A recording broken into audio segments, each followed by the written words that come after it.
വിദ്യാർത്ഥികൾക്ക് 4ാം സെമസ്റ്ററിൻ്റെ ഭാഗമായിട്ട് പഠിക്കാനുള്ള ഒരു പാഠപുസ്തകമാണ്.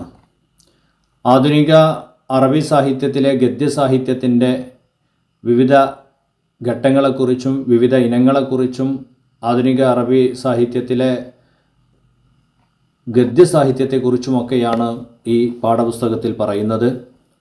അതിൽ ഒന്നാമത്തെ ബ്ലോക്ക് വരുന്നത് ഡെവലപ്മെൻറ്റ് ഓഫ് മോഡേൺ അറബിക് പ്രോസ്, ഗദ്യസാഹിത്യത്തിൻ്റെ അറബി സാഹിത്യത്തിലെ ഗദ്യസാഹിത്യത്തിൻ്റെ ഡെവലപ്മെൻറ്റിൻ്റെ കുറിച്ചാണ്. അപ്പോൾ അതിൻ്റെ ഉത്ഭവം, അതിൻ്റെ വളർച്ച, ആ വളർച്ചാ കാലഘട്ടങ്ങളുടെ പ്രത്യേകതകൾ, ഇതെല്ലാം നമുക്ക് ഈ ബ്ലോക്കിൽ ചർച്ച ചെയ്യേണ്ടതുണ്ട്. ഇതിൽ ഒന്നാമത്തെ യൂണിറ്റ് വരുന്നത് തതവ്വുറു ഫന്നിൽ മക്കാല വസ്സിറ ദാത്തിയ, ഗദ്യസാഹിത്യത്തിൻ്റെ അറബിയിലെ ഗദ്യസാഹിത്യത്തിൻ്റെ വലിയ ഒരു ഇനമാണ് അല്ലെങ്കിൽ സുപ്രധാനമായൊരു ഭാഗമാണ് അസ്സിറ ദാത്തിയ, അതുപോലെ ഫന്നുൽ മക്കാല, ഈ രണ്ട് ഭാഗങ്ങളും. അപ്പോൾ നമ്മൾ ആദ്യത്തെ ബ്ലോക്ക് ആയതുകൊണ്ടും ആദ്യത്തെ ബ്ലോക്കിൽ ഒന്നാമത്തെ യൂണിറ്റ് ആയതുകൊണ്ടും ഓരോ യൂണിറ്റ് തുടങ്ങുമ്പോഴും ഇതിലെ ലേണിംഗ് ഔട്ട്കം എന്താണ് നിങ്ങളിതിൽ നിന്ന് പഠിച്ചെടുക്കേണ്ടത് എന്ന ഭാഗം കൃത്യമായി ഇതോടൊപ്പം അതിൻ്റെ തുടക്കത്തിൽ തന്നെ പറയാറുണ്ട്. ഈ യൂണിറ്റ് കഴിയുന്നതോടുകൂടി അല്ലെങ്കിൽ ഈ ബ്ലോക്ക് കഴിയുന്നതോടുകൂടി എനിക്ക് എന്തൊക്കെ പഠിക്കണം, നമ്മൾ എന്തൊക്കെ മനസ്സിലാക്കണം എന്നുള്ളൊരു ഔട്ട്കമിൻ്റെ ചെറിയ രൂപമാണ് അതിൽ കൊടുത്തിട്ടുള്ളത്. അത് കൃത്യമായി ഒന്ന് വായിച്ചു നോക്കണം. ഓരോ യൂണിറ്റിലും ഇത് നമ്മൾ പ്രത്യേകം എടുത്തു വായിക്കുകയില്ല. നമ്മൾ മനസ്സിലാക്കേണ്ടത് ഈ പാഠഭാഗത്തിൽ നിന്ന്, ഈ ഒന്നാമത്തെ ബ്ലോക്കിൽ നിന്ന് നമുക്ക് കിട്ടേണ്ടത് ഫഹ്മു ഫന്നിൽ മക്കാലത്തി വനഷ്അതിഹ വതതവ്വുരിഹ, മക്കാല ഉപന്യാസ അല്ലെങ്കിൽ ലേഖന സാഹിത്യം എന്ന രൂപത്തിൻ്റെ വളർച്ച, അതിൻ്റെ ഉത്ഭവം, അതിൻ്റെ വളർച്ച. ഫഹ്മു അസ്സിറ അദ്ദാത്തിയ വനഷ്അതിഹ വതതവ്വുരിഹ ഖദീമൻ വഹദീസൻ, ജീവചരിത്രങ്ങൾ, ജീവചരിത്രമെന്ന സാഹിത്യഭാഗം, അതിൻ്റെ ഉത്ഭവം, വളർച്ച, അത് ആധുനിക കാലഘട്ടത്തിലും അല്ലെങ്കിൽ പ്രാചീന കാലഘട്ടത്തിലും അല്ലെങ്കിൽ ആദ്യ കാലഘട്ടങ്ങളിലും ആധുനിക കാലഘട്ടങ്ങളിലും ഇവ വ്യത്യസ്തമായി നമുക്ക് പഠിക്കാനുണ്ട്. അതുപോലെ നമുക്ക് തഅറുഫ് അല അഷ്ഹുരി കുത്താബിൻ ഫിൽ മഖാല, ലേഖന സാഹിത്യത്തിലെ പ്രശസ്തരായ എഴുത്തുകാരെക്കുറിച്ച്, എല്ലാവരെക്കുറിച്ചും ഒന്നും പ്രതിപാദിക്കുന്നില്ല, ഇമ്പോർട്ടൻ്റ് ആയിട്ടുള്ള വളരെ പ്രാധാന്യം നിറഞ്ഞ പ്രാധാന്യമേറിയ ചില ആളുകളെക്കുറിച്ചുള്ള പഠനം. അപ്പോൾ ഇതിൻ്റെ ഒരു സാധ്യതയെക്കുറിച്ച്, ഇതിൻ്റെ ഒരു മുൻധാരണയൊക്കെ കിട്ടുന്നതിന് വേണ്ടിയിട്ട് കുറച്ച് കാര്യങ്ങൾ പറയുന്നുണ്ട്. അപ്പോൾ ഏതായാലും നമുക്ക് ഒന്നാമത്തെ യൂണിറ്റിലെ ഒന്നാമത്തെ ഡിസ്കഷനിലേക്ക് കടക്കാം. അതിൽ നിങ്ങളുടെ പാഠപുസ്തകം അല്ലെങ്കിൽ സെൽഫ് ലേണിംഗ് മെറ്റീരിയൽ വളരെ മനോഹരമായിട്ടാണ് തയ്യാറാക്കിയിട്ടുള്ളത്. ഈ ഒരു പാഠഭാഗം പഠിക്കുന്നതോട് കൂടിയിട്ട് നിങ്ങൾ ഈ പാഠഭാഗത്തിൽ പറഞ്ഞ വിഷയങ്ങൾ അത് പരീക്ഷയ്ക്ക് എഴുതുന്നതിനും അല്ലെങ്കിൽ ഇത് അറബി ഭാഷയിൽ നിങ്ങൾക്ക് പറയുന്നതിനും ആവശ്യമായ മുഖ്യ പദങ്ങൾ ആദ്യം തന്നെ എല്ലാ യൂണിറ്റിലും കൊടുക്കും.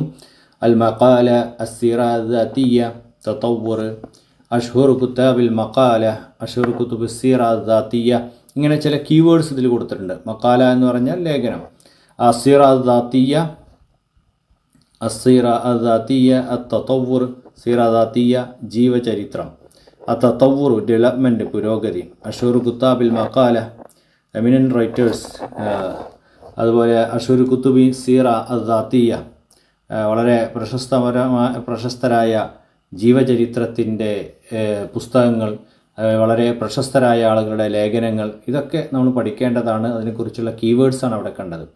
ഇനി ഫന്നിൽ മക്കാല, മക്കാല എന്ന ഫന്ന്, ലേഖനം എഴുതൽ അല്ലെങ്കിൽ ഉപന്യസിക്കൽ, അതൊരു കലയാണ്.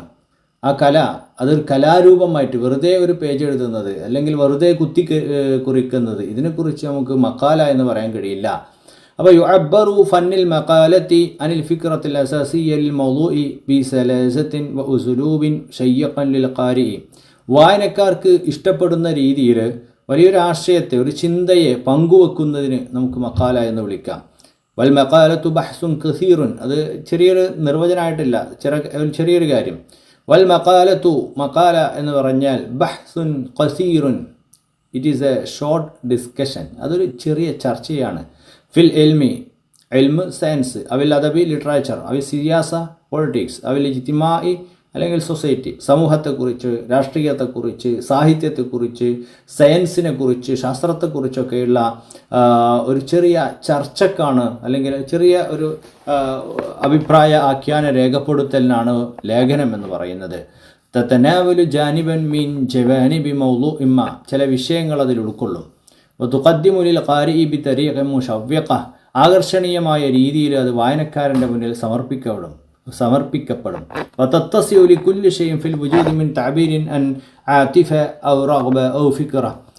അതുപോലെ തന്നെ ആ ഒരു ലേഖനത്തിൽ, ആ ഒരു ആർട്ടിക്കിൾ എടുത്തു നോക്കുകയാണെങ്കിൽ വായനയ്ക്ക് ആവശ്യമായ, വായനക്കാരനെ ആകർഷിക്കുന്നതിന് ആവശ്യമായ പല കാര്യങ്ങളും അതിൽ ഉൾക്കൊള്ളിച്ചിട്ടുണ്ടാകാം. ഏതായാലും അത് ആതിഫ, വൈകാരികമായിട്ടുള്ള അല്ലെങ്കിൽ ആഗ്രഹം ജനിപ്പിക്കുന്ന, ഔ ഫിക്റത്തും ഫി ഉസ്ലൂബിൻ ഷയ്യഖൻ മുനദ്ദമിൻ, അല്ലെങ്കിൽ വളരെ ആകർഷണീയമായ രീതിയിൽ ഓർഡർ ചെയ്യപ്പെട്ട ഒരു ശൈലിയിലായിരിക്കും. വതതനവ്വഉൽ മഖാലാതു വതഖ്തലിഫു തബഅൻ ലിഖ്തിലാഫി മാദാതിഹ. ഇനി ലേഖനങ്ങൾ എന്ന് പറയുന്നത് എല്ലാത്തിൻ്റെയും ഒരു രൂപം അത് ഒരേപോലെ ആയിക്കൊള്ളണമെന്നില്ല. മക്കാല എന്ന് പറയുന്നത് തതനവ്വഉൽ മഖാലാതു വതഖ്തലിഫു തബഅൻ ലിഖ്തിലാഫി മാദാതിഹ, സബ്ജക്റ്റ് മാറുന്നതിനനുസരിച്ച് ഈ ആർട്ടിക്കിളുകളുടെ അല്ലെങ്കിൽ ലേഖനങ്ങളുടെയൊക്കെ രൂപവും മാറ്റം വരും. ഫമിൻഹാ സിയാസിയ, ഒരു രാഷ്ട്രീയ ലേഖനം പോലെയായിരിക്കില്ല ഒരു സാമൂഹിക ലേഖനം, അല്ലെങ്കിൽ ഒരു സാഹിത്യ ലേഖനം പോലെയായിരിക്കില്ല ഒരു നിരൂപണ ലേഖനം, ഒരു ശാസ്ത്രീയ ലേഖനം പോലെയായിരിക്കില്ല ഒരു സോഷ്യൽ സയൻസിലെ ലേഖനം. എങ്ങനെയായാലും അപ്പോൾ ഇജ്തിമാഇയ്യ വൽ അദബിയ്യ വൻ നഖദിയ്യ, നഖദ് തന്നെ നിരൂപണം, വൽ ഇൽമിയ്യ സയൻറ്റിഫിക്. അപ്പോൾ അങ്ങനെ പല രീതിയിലും പല ഇനങ്ങളിലുമായിട്ടൊക്കെ ലേഖനങ്ങൾ എഴുതപ്പെടും. ലേഖനങ്ങളുടെ രൂപങ്ങൾക്കനുസരിച്ച്, ലേഖനങ്ങളുടെ വിഷയങ്ങൾക്കനുസരിച്ച് രൂപങ്ങളിലും മാറ്റം വരാം. വതതഅദ്ദദു അൻവാഉൽ മഖാല അൽ ഇൽമിയ്യ വതതഅദ്ദദു അൻവാഉൽ മഖാല, മക്കാലയുടെ ഇനങ്ങൾ ഒരുപാടുണ്ട്. അപ്പോൾ നേരത്തെ നമ്മൾ പറഞ്ഞതനുസരിച്ച് മക്കാല എന്നതിന് ഒരുപാട് ഇനങ്ങളുണ്ട്. അൽ മഖാല അൽ ഇൽമിയ്യ, സയൻറ്റിഫിക് ആയിട്ടുള്ള എസ്സേസ്, സയൻറ്റിഫിക് എസ്സേസ്. വൽ മഖാല അൽ അദബിയ്യ, ലിറ്റററി എസ്സേസ്. വൽ മഖാല അൽ ദാത്തിയ്യ, പേഴ്സണൽ എസ്സേസ്. വൽ മഖാല അൽ ഫൽസഫിയ, ഫിലോസഫിക്കൽ എസ്സേസ്. വൽ മഖാല റിയാലിയ, സ്പോർട്സ് എസ്സേസ്. നമുക്കറിയുന്ന പല ലേഖനങ്ങളുണ്ട്. കായികപരമായ വിഷയങ്ങളെക്കുറിച്ച് പറയുന്ന ലേഖനങ്ങൾ, വ്യക്തികളെക്കുറിച്ച് പറയുന്ന ലേഖനങ്ങൾ, സാഹിത്യ ലേഖനങ്ങൾ, ഇങ്ങനെ പല തരം ലേഖനങ്ങളുണ്ട്. ഏതായാലും ലേഖനം എന്നുള്ളത് ആധുനിക അറബി സാഹിത്യത്തിലെ വളരെ സുപ്രധാനമായ സാഹിത്യത്തിൻ്റെ ഭാഗമാണ് എന്നതിനെക്കുറിച്ച് നമുക്ക് കൃത്യമായ ബോധ്യമുണ്ട്. എന്നാൽ ഇനി ഇതിൻ്റെ ഡെവലപ്മെൻറ്റ് ഏതൊക്കെ ഘട്ടത്തിലൂടെയാണ് കടന്നു പോകുന്നത് എന്ന് നോക്കാം. ഫന്നുൽ മഖാലത്തി ബിസ്തിലാഹിഹ വഹൈസിയത്തിഹ മാ കാനത്ത് മഅറൂഫ ലദൽ അറബി ഹത്തൽ അസ്റുൽ ഹദീസ്. ആധുനിക കാലഘട്ടം വരെ അറബി സാഹിത്യകാർക്കിടയിൽ അല്ലെങ്കിൽ അറബികൾക്കിടയിൽ ഈ മക്കാല എന്നുള്ള ഒരു വിഷയം അല്ലെങ്കിൽ ആ ഒരു ഫന്നിനെ കുറിച്ച് ധാരണ ഉണ്ടായിരുന്നില്ല. പിന്നെ വൻതഷറത്ത് ബിംതിസാജിൽ അറബി ബിൽ ഗർബ്, പിന്നെ അറബികളും പാശ്ചാത്യരും തമ്മിൽ ഇടപഴകുന്നതിൻ്റെ ഭാഗമായിട്ടാണ് ഇത്തരം ഘടകങ്ങൾ ഇങ്ങോട്ട് കടന്നു വന്നത്. വഹിയ മുർത്തബിത്തുൻ ബിൽ ഉഹൂരി സിഹാഫ് അൽ അറബിയ.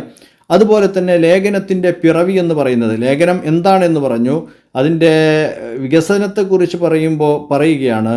വഹിയ മുർത്തബിത്തുൻ ബിൽ ഉഹൂരി സിഹാഫ് അൽ അറബിയ, അറബിക് ജേർണലിസം, അറബി പത്രപ്രവർത്തനങ്ങൾ ആരംഭിക്കുന്നതോടുകൂടെയാണ് ഈ മക്കാലയുടെ ഒരു ഡെവലപ്മെൻറ്റും ആരംഭിക്കുന്നത്. സ്വാഭാവികമായിട്ടും ഒരു മക്കാല എഴുതിയാൽ എഴുതി പിടിപ്പിച്ചാൽ മാത്രം പോരാ, അതൊരു മാഗസിനിലോ അല്ലെങ്കിൽ പത്രത്തിലോ അച്ചടിച്ചു വരണം.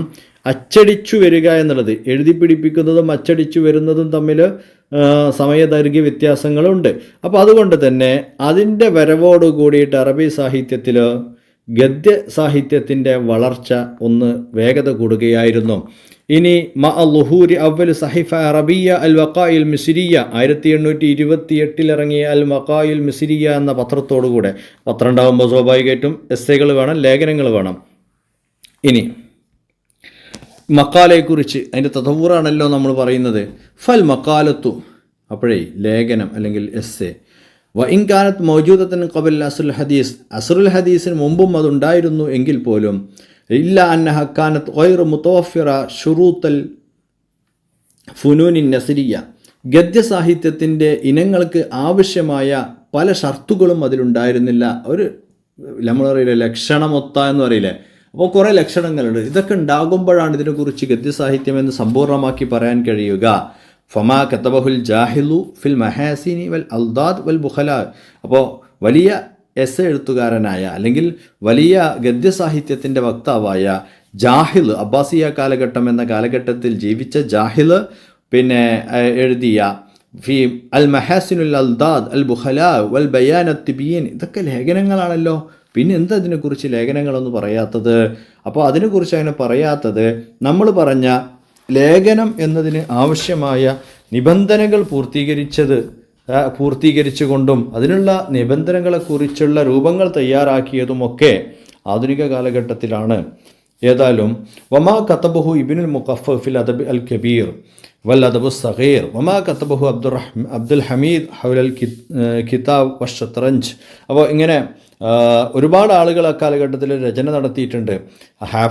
ജാഹിൽ, അതുപോലെ അബ്ദുല്ലാഹിബിൻ മുഖഫ്, പിന്നെ അതുപോലെ അബ്ദുൽ ഹമീദ് ഒക്കെ കുല്ലുഹ യുഅദ്ദു മഖാലാത്തിൻ തൻഖുസുഹ ശുറൂത്തുൽ മഖാൽ അൽ ഹദീസ്. ആ മഖാലാത്തുകളെ എണ്ണപ്പെടുന്നത് നമ്മൾ പറഞ്ഞ ആധുനിക കാലഘട്ടം നിർദ്ദേശിക്കപ്പെടുന്ന സാഹിത്യത്തിൻ്റെ അല്ലെങ്കിൽ ഗദ്യസാഹിത്യത്തിൻ്റെ സമ്പൂർണ്ണ നിബന്ധനകൾ പൂർത്തീകരിച്ചിരുന്നില്ല എന്നാണ്. കാരണം ലിയന്നൽ ഖുദമ അഗ്റമു ബിത്തൂരി വൽ ഇസ്തിർദാദ് വൽ ഇഹ്തിമാ ബിൽ ജാനിബിൽ ലുഗവി.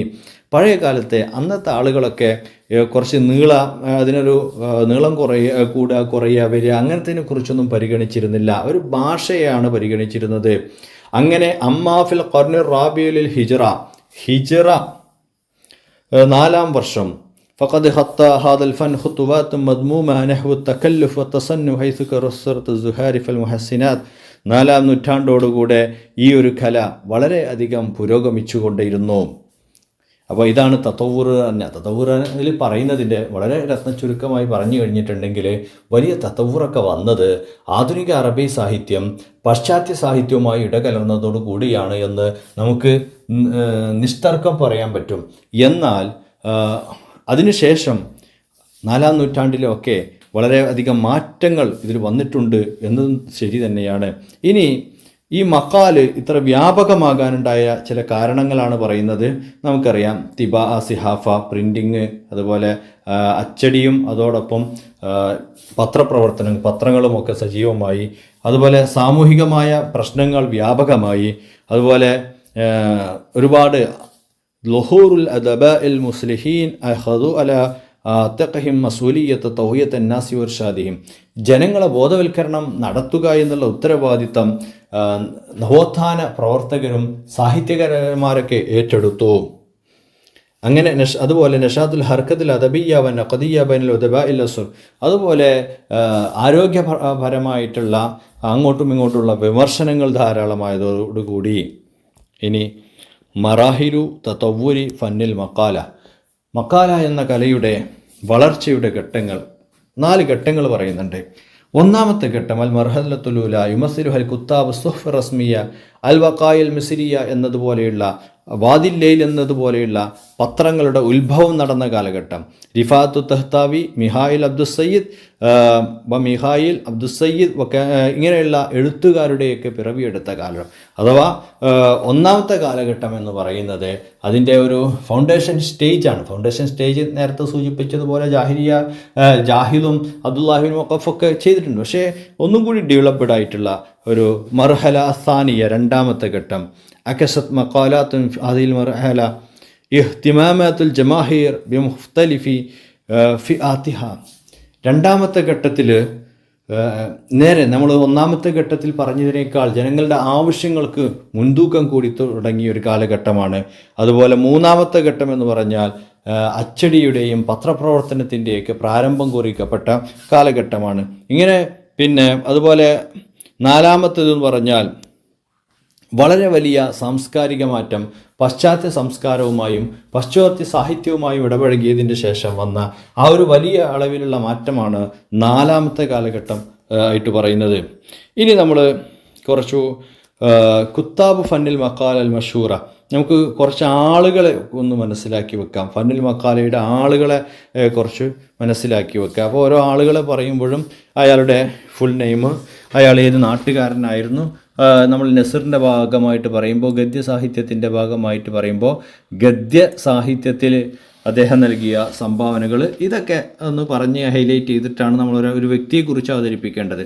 ഒന്ന് അബ്ദുറഹ്മാൻ അൽ ഖവാക്കിബി. അപ്പോൾ അദ്ദേഹം സിറിയക്കാരനാണ്, ഹൽബ് എന്ന പ്രദേശത്താണ് ജനിച്ചത്. അതുപോലെ മറ്റൊരാളാണ് അബ്ബാസ് മഹ്മൂദ് അക്കാദ്. അക്കാദിനെ നമുക്ക് സുപരിചിതമാണ്. അബ്ബാസ്, ഷുക്കിരി, മാസിനി ഒക്കെ ഇവരുടെ കൂട്ടായി വരുന്നതാണ്. അപ്പോൾ ഇവരുടെ എഴുത്തുകളും രചനകളുമൊക്കെ ലേഖനങ്ങളുമൊക്കെ ജനങ്ങളിൽ സ്വാധീനം ചെലുത്തിയിരുന്നു. തോഹ ഹുസൈൻ, മുസ്തഫ സാദിഖ് ഖറാഫി, മുഹമ്മദ് ഹുസൈൻ ഹൈക്കൽ. മുഹമ്മദ് ഹുസൈൻ ഹൈക്കൽ എന്ന് പറയുമ്പോൾ അദ്ദേഹമാണ് സൈനബ് എന്ന നോവൽ എഴുതിയത്. അതുപോലെ അഹമ്മദ് അമീൻ, അറബിയും മിസ്രിയുമായ അഹമ്മദ് അമീൻ. അലി തൻതാവി അഥവാ കാത്തിബുൻ തിൽഖ തഅലീമുഹു ഫി മിസ്ർ, മിസ്രിൽ തന്നെ വിജ്ഞാന പ്രദർശനം നടത്തിയിട്ടുള്ള ആളാണ്. പിന്നെ അതുപോലെ തന്നെ മംഫലൂത്തി, മുസ്തഫ ലത്തുഫി മംഫലൂത്തി, അഹമ്മദ് ഹസൻ സയ്യാദ്, ഇബ്രാഹിം അബ്ദുൽ ഖാദിർ മാസനി, സക്കി നജീബ് മഹ്മൂദ് തുടങ്ങിയ പ്രമുഖരായ എഴുത്തുകാർ അറബി സാഹിത്യത്തിൻ്റെ ഗദ്യ സാഹിത്യത്തിൽ മികച്ചു നിൽക്കുന്നു എന്നതാണ് സത്യം. ഒന്നാമത്തെ യൂണിറ്റിലെ ബാക്കി ഭാഗം അടുത്ത ക്ലാസ്സിൽ ഇൻഷാ അല്ലാഹ്. അസ്സലാമു അലൈക്കും വറഹ്മത്തുള്ളാഹി വബറകാതുഹു. ഇനി നമുക്ക് പറയാനുള്ളത് ഒന്നാമത്തെ യൂണിറ്റിൻ്റെ തന്നെ അടുത്തൊരു ഭാഗം അസ്സീറ അദ്ദാത്തിയ, ജീവചരിത്രം. നമ്മൾ പറഞ്ഞുകൊണ്ടിരിക്കുന്നത് ഗദ്യ സാഹിത്യത്തെക്കുറിച്ചാണ്. രചനകളെ, എഴുത്തുകളെ രണ്ടായി തരംതിരിക്കാം. ഒന്ന് പദ്യസാഹിത്യം, രണ്ട് ഗദ്യസാഹിത്യം. പദ്യം എന്ന് പറയുന്നത് നമ്മൾ കവിത അതിൻ്റെ ഇനങ്ങളിലേക്ക് തരംതിരിക്കുന്ന ആ രീതിയിലുള്ളതിനാണ് നമ്മൾ ഷിഅർ എന്ന് അറബിയിൽ പറയാം. അതിൽ രണ്ടാമത്തെ ഇനമാണ് നസർ. നസറിൻ്റെ ഭാഗമായി വരുന്ന ഓരോ ഇനങ്ങളെ എണ്ണിത്തുടങ്ങുകയാണ്. ഈ ടെക്സ്റ്റ് ബുക്കിൽ നമുക്ക് മൊത്തത്തിൽ പഠിക്കാനുള്ളത് നസറിൻ്റെ ഗദ്യസാഹിത്യത്തിൻ്റെ വിവിധ രൂപങ്ങളെയാണ്. അതിൽ നമ്മൾ മക്കാല പറഞ്ഞു കഴിഞ്ഞു, ഉപന്യാസം അല്ലെങ്കിൽ ലേഖനം എന്നിവ പറഞ്ഞു കഴിഞ്ഞു. ഇനി സീറ ദാത്തിയയാണ്. ഇതിൽ നമ്മൾ പഠിക്കുമ്പോൾ ശ്രദ്ധിക്കാനുള്ളത്, ഇതിൽ നമ്മൾ അണ്ടർസ്റ്റാൻഡിങ് ലെവലിൽ പഠിക്കേണ്ടതുണ്ട്, ഇതിൽ നമ്മൾ മെമ്മറി ലെവലിൽ പഠിക്കേണ്ടതുണ്ട്, ആപ്ലിക്കേഷൻ ലെവലിൽ പഠിക്കേണ്ട ഭാഗങ്ങളുണ്ടാകും. അപ്പോൾ ഇതിൽ കൂടുതലും മെമ്മറി ലെവൽ ആൻഡ് അണ്ടർസ്റ്റാൻഡിങ് ലെവലിൽ മനസ്സിലാക്കിയെടുക്കാനുള്ളതാണ്. ഇതിൻ്റെ നിർവചനമൊക്കെ നമ്മൾ കാണാൻ തന്നെ പഠിച്ചിരിക്കണം. എന്താണ് സീറ ദാത്തിയ എന്നതിൻ്റെ ഭാഷാർത്ഥവും, അതുപോലെ ലുഗത്ത് എന്നാണ് ഭാഷാർത്ഥത്തിന്, ഫിൽ ലുഗ. രണ്ടാമത് സാങ്കേതിക അർത്ഥം, ഫിൽ ഇസ്തിലാഹ്. ഈ രണ്ട് രീതിയിലുള്ള അർത്ഥങ്ങൾ നമ്മൾ പഠിച്ചിരിക്കണം. അതുകൊണ്ട് തന്നെ സീറ ദാത്തിയ എന്ത് എന്ന് നമ്മൾ മനസ്സിലാക്കുക. പിന്നെ ഇതിലെ എഴുത്തുകാരെക്കുറിച്ച് മനസ്സിലാക്കുക, ഇതിൻ്റെ ഒരു പുരോഗതിയുടെ അല്ലെങ്കിൽ ഡെവലപ്മെൻറ്റിൻ്റെ ഘട്ടത്തെക്കുറിച്ച് മനസ്സിലാക്കുക. ഇങ്ങനെയാണ് നമ്മൾ ഈ പാഠം പഠിച്ചെടുക്കേണ്ടത്, ഈ ഭാഗം മനസ്സിലാക്കിയെടുക്കേണ്ടത്. അപ്പോൾ ഇനി ആ സീറ ദാത്തിയ നോക്കാം. യുക്സദു ബിഹ ലുഗത്തൻ അത്തരീഖ അബിസുന്ന. സാധാരണഗതിയിൽ ഭാഷാർത്ഥത്തിൽ സീറ ദാത്തിയ എന്നുള്ളത് കൊണ്ട് ഉദ്ദേശിക്കുന്നത് അത്തരീഖ അബിസുന്ന, വഴി അല്ലെങ്കിൽ ചര്യ. അല്ലെങ്കിൽ ഒരർത്ഥത്തിൽ പറഞ്ഞാൽ അൽ ഹാലത്തുല്ലത്തി നശഅ അലൈഹൽ ഇൻസാൻ, ഒരു വ്യക്തി ഒരു മനുഷ്യൻ ജീവിച്ച് തീർത്ത ആ വഴികൾ, അതിനെക്കുറിച്ചാണ് ജീവചരിത്രം എന്ന് പറയാം. അഥവാ ഒരു വ്യക്തി ഈ ഭൂമിയിലെ ജീവിതവും സഞ്ചാരവും മാർഗങ്ങളും വഴികളും ഇതൊക്കെ ചേർത്ത് വെക്കുകയാണെന്നുണ്ടെങ്കിൽ രസകരമായ, ഓർത്തെടുക്കാവുന്ന, മറ്റുള്ളവർക്ക് മാതൃകയാകാവുന്ന രീതിയിലുള്ള പല വഴികളും ഓരോ വ്യക്തിയുടെ ജീവിതത്തിലും ഉണ്ടാകും. ഇത്തരം ജീവിത സപര്യകളെ ചേർത്തു വെച്ച് അത് നല്ല ഭാഷയിൽ എഴുതുമ്പോഴാണ് അതൊരു സീറ ദാത്തിയ എന്ന സാഹിത്യ രൂപമാകുന്നത്. അത് നമ്മൾ ശരിക്കും ശ്രദ്ധിക്കണം. കാരണം ഡയറിക്കുറിപ്പ് എഴുതുന്ന ആളുകളുണ്ട്, തങ്ങളുടെ ജീവിതത്തെ ലേഖനങ്ങളായി ആർട്ടിക്കിളായി എഴുതുന്ന ആളുകളുണ്ട്. പക്ഷെ അതൊക്കെ അതിൻ്റെ സാഹിത്യ മൂല്യം ഉയരുന്നത് ആ ഒരു സാഹിത്യ രചനയ്ക്ക് ആവശ്യമായ രീതിയിൽ നമ്മൾ എഴുതി കുറിക്കുമ്പോഴാണ്. ഏതായാലും ഇതിലെ ഭാഷാർത്ഥവും അതിൻ്റെ നിർവചനവും ഒക്കെ നോക്കാം. ഇസ്തിലാഹൻ ഫഹിയ സർദുൽ അഫ്റാദി ലിഖിസസി ഹയാതിഹിമിൽ ഖാസ്സ. സാങ്കേതിക അർത്ഥത്തിൽ പറയുകയാണെങ്കിൽ സർദുൽ അഫ്റാദ്, സർദ് എന്ന് പറഞ്ഞാൽ നരേഷൻ, വ്യക്തികളുടെ അവതരണമാണ്, വിവരണമാണ്. ലിഖിസസി ഹയാതിഹിമിൽ ഖാസ്സ, അവരുടെ ജീവിതത്തിൻ്റെ ഖിസ്സ.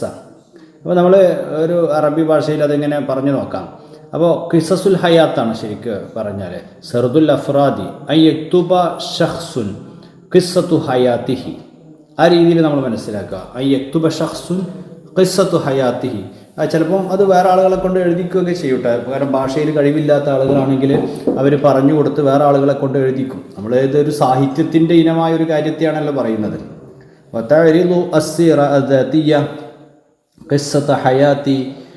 സ്വാഹിബിഹ, ഒരു വ്യക്തിയുടെ ജീവിതത്തിൻ്റെ ചരിത്രമാണ് പറയുന്നത്. യസ്തർജിഉൽ മുഅല്ലിഫു വയതദക്കറു ദിക്റയാതുഹു, രചയിതാവ് എഴുത്തുകാരൻ തൻ്റെ ഓർമ്മകളെ കുറിച്ചു വെക്കും. വമിൻ സമ്മ യഖൂമു ബി തദ്വീനിഹ, അവിടെ നിന്നവൻ അത് അല്ലെങ്കിൽ ആ വ്യക്തി അത് തദ്വീന് ചെയ്യും, ക്രോഡീകരണം നടത്തും.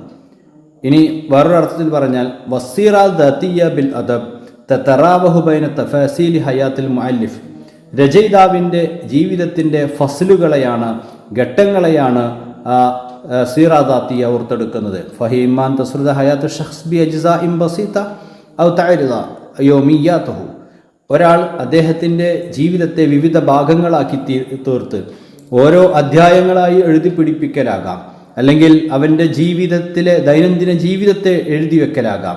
ഔ തഹ്തമ്മ ബിസർദി ഇഅ്തിറാഫാതിഹി ഷഖ്സിയ്യ, വ്യക്തിപരമായ അനുഭവങ്ങളെ എഴുതി വെക്കലാകാം. ലിദാലിക ഫഇന്ന ഫന്നുസ്സിറ, അതുകൊണ്ട് തന്നെ സീറ എന്ന ലിഅന്ന ഫന്ന സീറത്തി ഫിൽ അദബി അൽ അറബി ജംഉൻ ബൈന താരിഖ് വ ബൈന ഷഖ്സിയ്യ നഫ്സിഹ, ഒരു വ്യക്തിയുടെ വ്യക്തിപരമായ ചരിത്രത്തിൻ്റെയും വ്യക്തിപരമായ അനുഭവങ്ങളുടെയും ഒരു ആകത്തുകയാണ്. വബിദാലിക അശാറ ബഅദു ഉലമാഇ النفس والاجتماع إلى أن السيرة الذاتية تمنح المؤلف فرصة إعادة رسم تاريخ الخاص. അതുകൊണ്ട് തന്നെ സൈക്കോളജിയും മനഃശാസ്ത്ര പണ്ഡിതരും മറ്റ് സാമൂഹിക പണ്ഡിതരും ഒക്കെ പറയുന്നത് ഒരു വ്യക്തിയുടെ ജീവിതത്തെ, തിരിച്ചെടുക്കാൻ പറ്റാത്ത ജീവിതത്തെ പുനർവായന നടത്താനുള്ള ഒരു അവസരമാണ് സീറാദാത്തിയ എന്ന് പറഞ്ഞാൽ. അപ്പോൾ സീറാദാത്തിയ എന്ന് പറയുമ്പോൾ ഇസ്തിലാഹിൽ സാങ്കേതിക അർത്ഥത്തിൽ ഒരു വ്യക്തി തൻ്റെ ജീവചരിത്രത്തെ പേജുകളിലേക്ക് പകർത്തി എഴുതുന്നതിനെയാണ് പറയുന്നത്. അത് കവിതാരൂപത്തിലല്ല എഴുതാറ്, അതുകൊണ്ട് തന്നെയാണ് നമ്മൾ നസറിൻ്റെ ഇനമായിട്ട് പറയുന്നത്. ഇനി അങ്ങനെ പറയുമ്പോൾ സീറാദാത്തിയ ഒരു സാഹിത്യത്തിൻ്റെ ഭാഗമാണോ? അതെ, സാഹിത്യത്തിൻ്റെ ഭാഗമാണ്.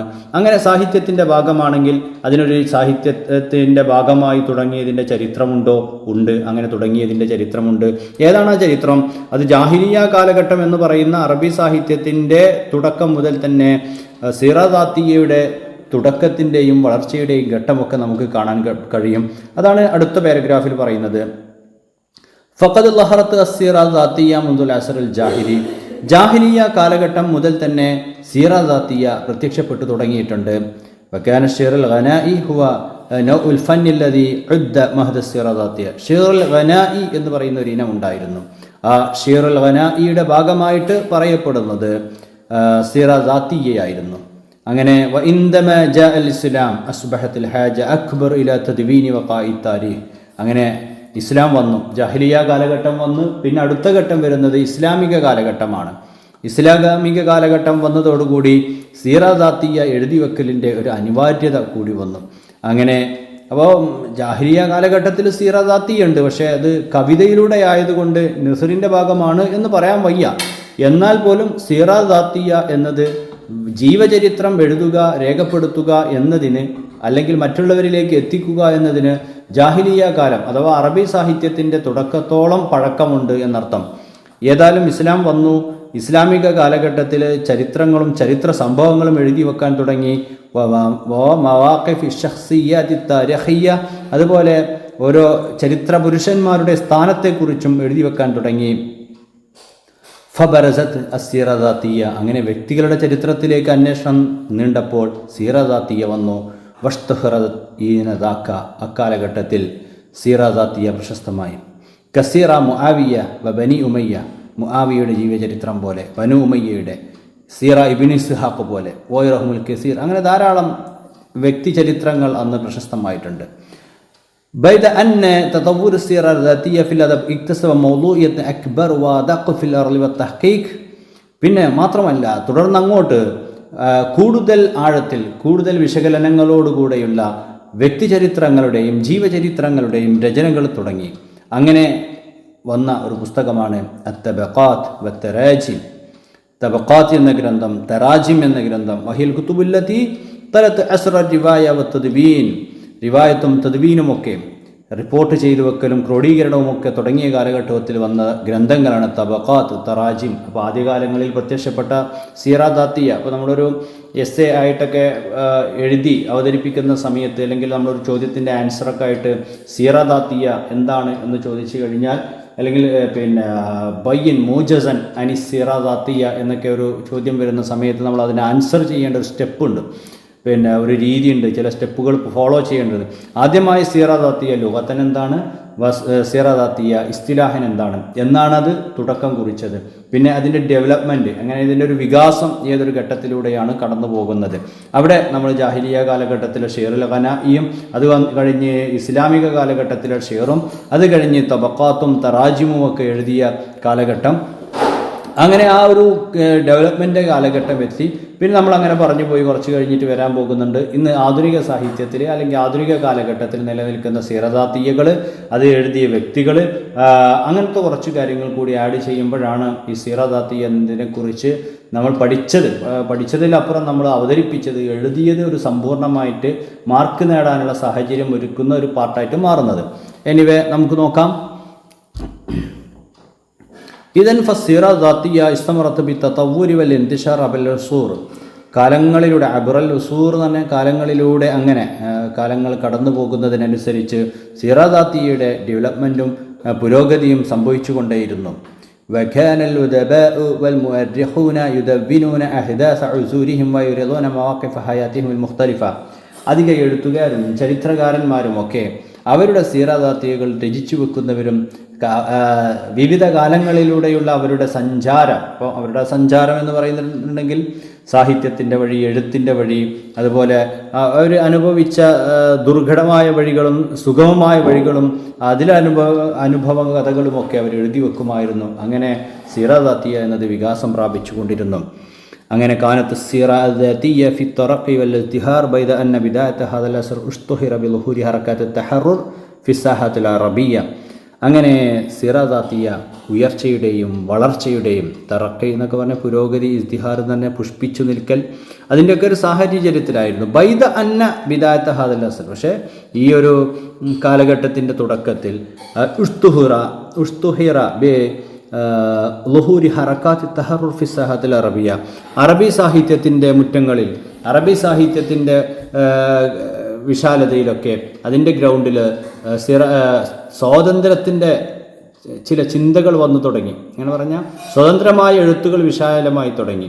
ഏതൊക്കെയാണ് അങ്ങനത്തെ ചിന്തകൾ? അൽ ഹർക്കത്തുൽ ഫിക്രിയ്യല്ലത്തി ദഅ അലൈഹ റിഫാഅത്ത് തഹ്താവിയുടെ സ്വതന്ത്രവാദം, അത് അപ്പോൾ അദ്ദേഹം എന്നിട്ട് എഴുതിയ ഒരു ഗ്രന്ഥമുണ്ട്. അതൊക്കെ സീറദാത്തിയുടെ ഡെവലപ്മെൻറ്റിന് കാരണമായി എന്നാണ് പറയുന്നത്. അൽ ഹർക്കത്തുൽ ഫിക്രിയ്യ പോലെയുള്ള ചില മൂവ്മെൻറ്റുകളൊക്കെ.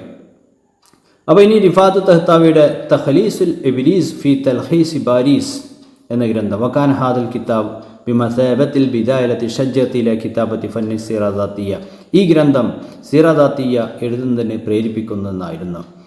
വസ്തതാഅ ഹാദൽ ഫൻ അൻ യൻഖല ബിമിസ്ദാഖിയ്യത്തി വസഖത്തിൻ ഹഖീഖത്തി സിദാം ബൈനൽ ഗർബ് വശർഖ്, ഈ ഗ്രന്ഥം ഒരു ഷർഖിൻ്റെയും മൊറബിൻ്റെയും പാശ്ചാത്യ ദേശത്തിൻ്റെയും പൗരസ്ത്യ ദേശത്തിൻ്റെയും ഇടയിലുള്ള സാഹിത്യ സങ്കലനത്തിന് സാഹചര്യമൊരുക്കി. അങ്ങനെ ധാരാളം രചനകൾ അറബിയിൽ വന്നു തുടങ്ങി. അറബിയിൽ നമ്മൾ തുടക്കത്തിൽ പറഞ്ഞതുപോലെ അറബി ഗദ്യ സാഹിത്യത്തിൻ്റെ വളർച്ച അത് ഈ യൂറോപ്യൻ സാഹിത്യത്തിൻ്റെ വളർച്ചയിൽ നിന്നും അതിനോട് ചേർന്ന് പിടിക്കുന്നതായിരുന്നു എന്നൊക്കെ നമ്മൾ തുടക്കത്തിൽ പറഞ്ഞു. അങ്ങനെ നമ്മൾ അറബി ഭാഷയിലും ഇതുപോലെ ധാരാളം സീറദാത്തിയുടെ വക്താക്കൾ വന്നു. ഇനി നമുക്ക് ചില സീറദാത്തിയുടെ ചില പ്രശസ്തമായ സീറദാത്തിയും അഷ്ഹർ കുത്തുബി സീറദാത്തിയ വസ്ഹാബുഹ, ആ എഴുതിയ ആളുകളും ആരൊക്കെയാണെന്ന് ശ്രദ്ധിക്കാം. ഹമലത്തു തഫ്തീഷ് ലത്തീഫ സയ്യാദ്, അൽ അയ്യാം തഹ ഹുസൈൻ്റെ അയ്യാം എന്ന വളരെ പ്രശസ്തമായിട്ടുള്ള സീറദാത്തിയുണ്ട്. അതിൻ്റെ ഒരു ശൈലി വ്യത്യാസമാണ്.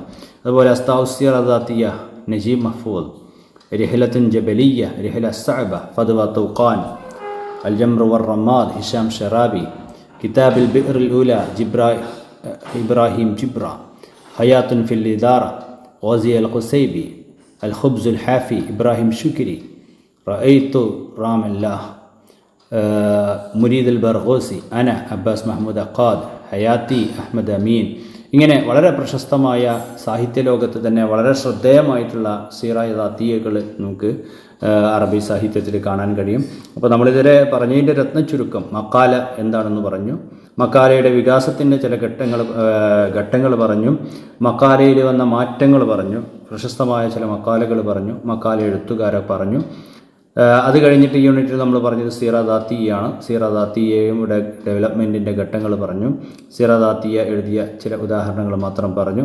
ഇതൊക്കെയാണ് നമുക്ക് ഈ പാഠഭാഗത്തിൽ പഠിക്കാനുള്ളത്. ഇൻഷാ അല്ലാഹ് വീണ്ടും നമുക്ക് നെക്സ്റ്റ് യൂണിറ്റിൽ കണ്ടുമുട്ടാം. ഇതിലെ ഉത്തരങ്ങളൊക്കെ ഉണ്ട്. ചോദ്യങ്ങൾ കൊടുത്ത് അപ്പുറത്ത് ഉത്തരങ്ങളൊക്കെ കൊടുത്തിട്ടുണ്ട്. അതൊക്കെ നിങ്ങളുടെ പഠനത്തിൻ്റെ ഭാഗമായി നോക്കുക. പിന്നെ ഞാൻ നേരത്തെ പറഞ്ഞ പോലെ എസ്സേകൾ, തതവ്വുറുൽ മക്കാല, തതവ്വുറു സീറ ദാത്തിയ, ഇതൊക്കെ എഴുതാനുള്ളതാണ്. അപ്പോൾ എസ്സേയൊക്കെ എഴുതുമ്പോൾ ശ്രദ്ധിക്കേണ്ടത്, തതവ്വുറുൽ മക്കാല പറയുമ്പോൾ നേരെ ഇന്നൽ മക്കാലത്ത ഖദ് തതവ്വറത്ത് എന്നൊക്കെ പറഞ്ഞിട്ട് തുടങ്ങരുത്. ആദ്യം അൽ മക്കാലത്തു വ തതവ്വുറുഹ എന്ന് പറഞ്ഞ് നമ്മൾ ഹെഡിങ് എഴുതിയതിന് ശേഷം ആദ്യം എന്താണ് മക്കാല എന്ന് തുടങ്ങി എന്ന് പറഞ്ഞ് പിന്നെ അതിൻ്റെ പുരോഗമനം അടുത്തൊരു സബ് ടൈറ്റിലൊക്കെ കൊടുത്ത് ആ രീതിയിലൊക്കെയാണ് എഴുതേണ്ടത് എന്ന കാര്യങ്ങളൊക്കെ നിങ്ങൾ ശ്രദ്ധിക്കുക. ശുക്രൻ, ജസാക്കുമുല്ലാഹ് ഖൈർ. അസ്സലാമു അലൈക്കും വറഹ്മത്തുള്ളാഹി.